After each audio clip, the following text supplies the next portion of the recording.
How's it going, Scrub Gamers? Welcome back to another video here at Scrub Games, and we're back for another episode of my Road to Finals series, where I just basically go over a few topics to help people prepare for the EU finals coming up this weekend, as we're getting closer and closer. And even now, I think even from today, like people are leaving to go, or even leaving tomorrow and stuff. I know I'm leaving to go tomorrow, getting ready to make sure I'm there ready and have as least issues as possible when it comes to it. So, we've already had episode 1, 2, 3, and 4 going over a few topics, but now we've got episode 5 going over a brand new topic, and this one is your side deck ready? So, I thought it'd be a good idea to cover like regarding the side deck, because this is probably because with the format for the finals, it is best of one pre-side, so you will have the chance to side deck for every round, and with best of one pre-side, you only have a minute to do your pre-siding. To basically a minute just deciding the cards you want, and sometimes you can decide in quite a few, sometimes you find not many, and you got to shuffle up stuff like that. And even though we get given a minute, that's not enough time, as I imagine most people have experienced.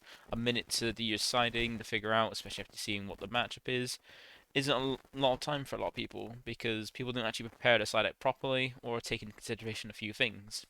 So I thought this topic would be helpful to people to understand basically two real rules of, two real things of side decking. But before we get into the topic, feel free to like, comment, and subscribe. It helps the channel out greatly by doing that. You can show that you like the series and the series is useful by liking the video. You can also comment down below if you've got any questions about the topic at hand, or if anything if you want to see or get a bit of discussion going on. You can always leave comments down below. And at least the best thing you can do is subscribe. It keeps you updated with my videos as and when they drop. And if you click the notification bell, you get alerts when my videos drop, so you can watch them there and then, or know that they're ready to watch when you're ready. But with that out of the way, let's get into the topic and go over about if your side deck's ready or not. So, side decking. This is something that people do struggle with, and I feel there's only really two important aspects when it comes to side decking. Because what the side deck is there for is it's to help you out with specific matchups. So the first of the two things I want to cover is with your side deck, does your sideboard cover your bad matchups in the meta? So we've already kind of discussed what we expect the meta to be for finals. Now, what your sideboard should be doing is helping cover any bad matchups on the meta, because you have to remember with meta what it stands for is most effective tactics available, and that's what the meta is, basically just the decks that do what they want to do as effective and as easily as possible. And if any of those decks that are in the meta, so the decks you expect to see, and expect to see a lot of, like what you want to do is make sure any of those that are bad matchups, you have stuff inside there to help cover it, to help you out, to make them not so bad.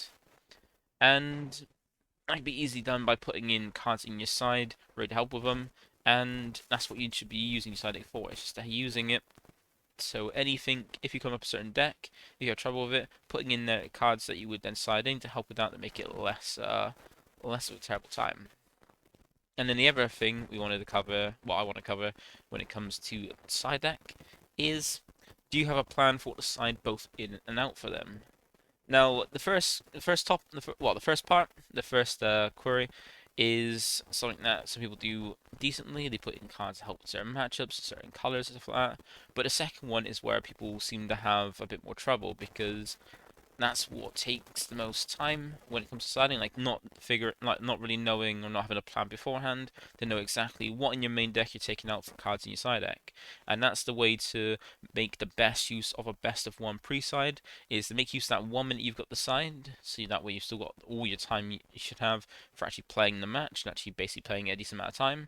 What to exactly side in, like if you've got a plan going in to know, right, I've got these cards in my side deck, I need to put them in for this matchup, you need to know exactly what to take out so you can do it as quickly and effectively as possible. But not a lot of people do that. Some people like come to it and go, what do I take out? Do I take out this? But then how many do I take out? Or I want to put in this many. How many do I take out? And what ones do I take and stuff like that? And it takes a lot longer, and that gives you less time on the round. So you get to spend more time faffing about with your side deck than you do actually playing the game, and then you end up going to time and things like that.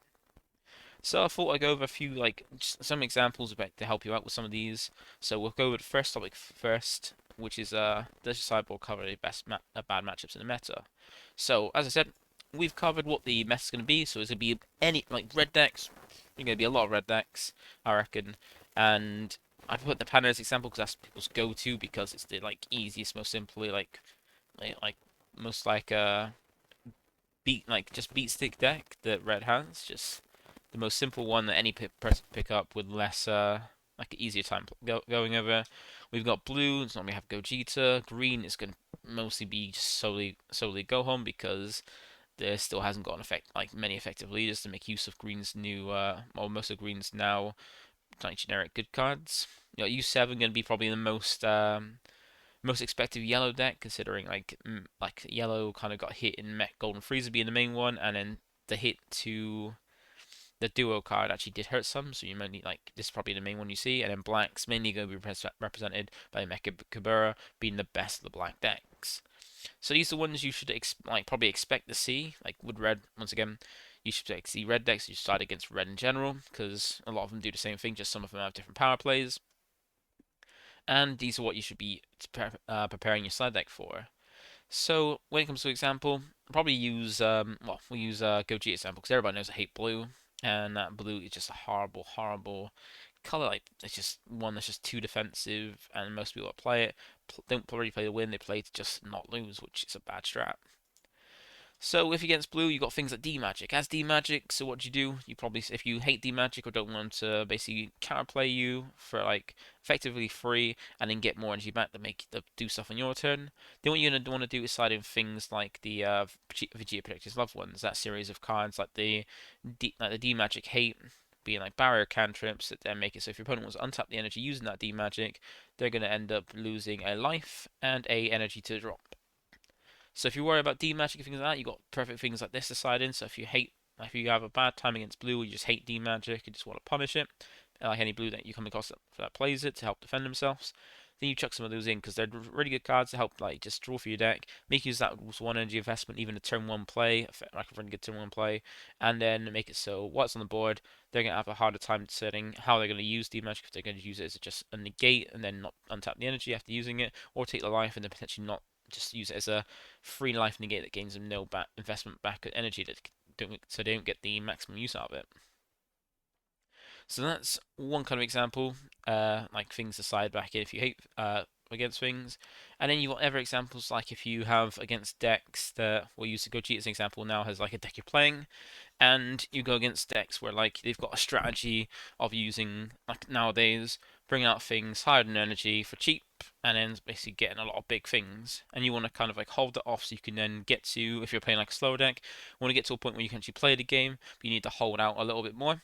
You got things like Vegeta Unison, like stuff things you can side in to help prevent your opponent from getting in these big bad boss like monsters or big bad cards and be able to just keep swinging at your face for really cheap costs.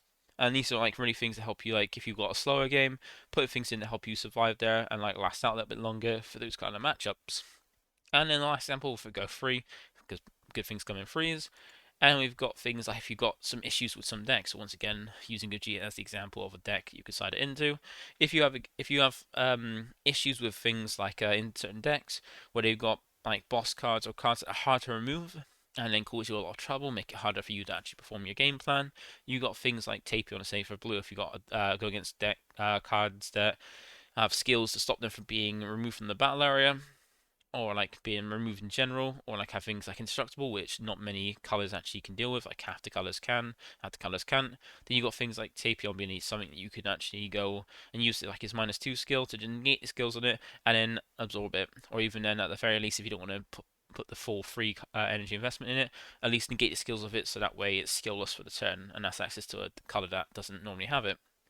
So things like that, like thinking about what problems, like what things in the meta are going to be problems for your deck, or what, like for certain colors, what problems they're going to commit to your deck, and looking through, like easily just going to Deck Planet and just looking through like the color you're playing, and just looking for all the cards, just look for different texts, or even look at like the meta, like tournament reports and things like that we've put out like on the Lookout, on my channel and stuff like that, to see what like is normally commonly used side decks, main decks, what people play. They kind of got the strategies. Don't just like pick up a deck and pick the deck and just copy its sideboard. Because the one thing with decks is the side decks are more personal to the player or to the format or to the meta.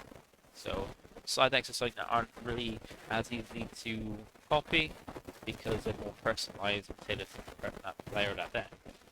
So do consider that when playing it, just basically put a bit of thought into it, use your own mind to figure out what basically benefits you more in your side deck to deal with your matchups and the meta what you expect. So that covers the first question, the first like kind of topic of the video. Now we'll go into the other one being about how to actually decide properly.